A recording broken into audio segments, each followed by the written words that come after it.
Hi అండి, అందరికీ నమస్తే అండి. మీ రమా ప్రవీణ్. ఇప్పుడు మనం పీతలు ఇగురు ఎలా చేసుకోవాలో మీకు సింపుల్గా చూపిస్తానండి. పీతలను తీసుకొచ్చి నేను శుభ్రంగా కడిగి పెట్టుకున్నానండి. వాటిని బాగు చేసుకొని దాంట్లో కావాల్సింది నేను అల్లం, వెల్లుల్లి, ఎర్రుల్లి, టమాటా, 2 యాలకులు, 2 లవంగాలు, కొంచెం జీలకర్ర, కొంచెం ధనియాలు మొత్తం అన్నీ మిక్సీ చేసుకొని ఒక పక్కన పెట్టుకున్నానండి. ఇప్పుడు స్టవ్ మీద పెనం పెట్టుకొని పెనం వేడెక్కిన తర్వాత కొంచెం ఆయిల్ వేసుకున్నామండి. ఆయిల్ కూడా బాగా వేడెక్కాలండి.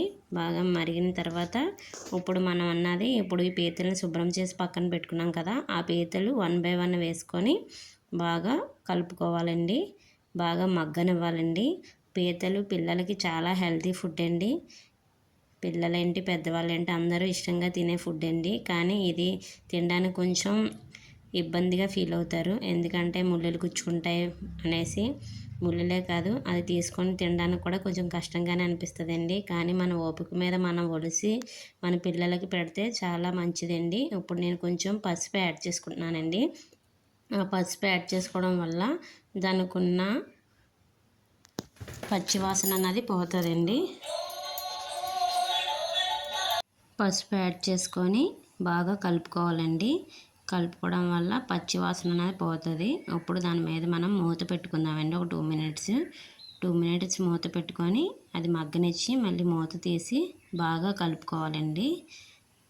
బాగా మగ్గిన తర్వాత చూడండి, కొంచెం వాటర్ అన్నది డ్రై అయ్యింది కదా, పచ్చివాసన పోయింది.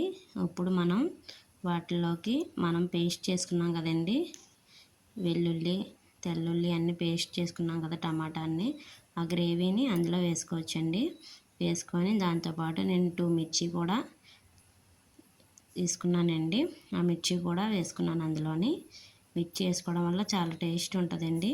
పీత అన్నది ఆ ఫ్లేవర్ దానికి పట్టి చాలా టేస్ట్గా ఉంటాయండి. ఇప్పుడు ఆ ముద్ద అంతా బాగా పట్టిందండి. బాగా కలుపుకున్నాం కదా. ఇప్పుడు కొంచెం పసుపు, కొంచెం కారం కూడా యాడ్ చేసుకుందామండి. కొంచెం రుచికి సరిపడా సాల్ట్ కూడా యాడ్ చేసుకుందాం. ఈ సాల్ట్ అన్నీ వేసుకొని బాగా కలుపుకోవాలండి. సాల్ట్ కూడా యాడ్ చేసుకొని కలుపుకొని బాగా మగ్గనివ్వాలండి. వాటర్ అన్నది డ్రై అయిపోయాక బాగా మగ్గితేనే పీత టేస్ట్ చాలా బాగుంటుందండి.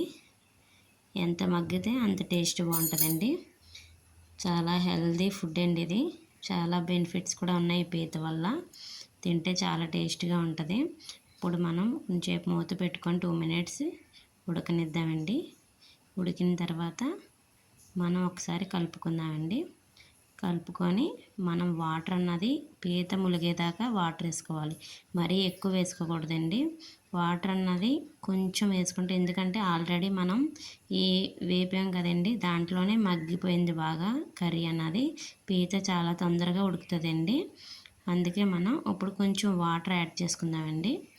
మనం పీత మునిగేదాకా వాటర్ యాడ్ చేసుకొని ఒక 5 మినిట్స్ బాగా కలుపుకోవాలండి. కలుపుకున్న తర్వాత మనం 5 మినిట్స్ ఉడకనివ్వాలండి మూత పెట్టుకొని. ఈ మూత పెట్టుకోవడం వల్ల ఆవిరికి బాగా ఉడుకుతుందండి. మూత పెట్టుకొని ఉడికిన తర్వాత మనం మూత కూడా ఓపెన్ చేసి చూస్తే మొత్తం పీతల కూర రెడీ అయిపోయిందండి. వాటర్ అన్నది డ్రై అయిపోయి చూడండి ఇగురికి ఎంత కలర్ఫుల్గా బ్యూటిఫుల్గా ఉందో. అలా ఉంటే మనకి రైస్లోకి బాగుంటుంది, మామూలుగా టేస్ట్ చేయడానికి కూడా చాలా బాగుంటుందండి. పీతల రెసిపీ అయితే పూర్తయిపోయిందండి. నా సింప్లీ టేస్టీ పీతల కర్రీ ఎలా ఉన్నదో కామెంట్ చేయండి, లైక్ చేయండి, షేర్ చేయండి, సబ్స్క్రైబ్ చేయండి friends. Bye friends, love you all.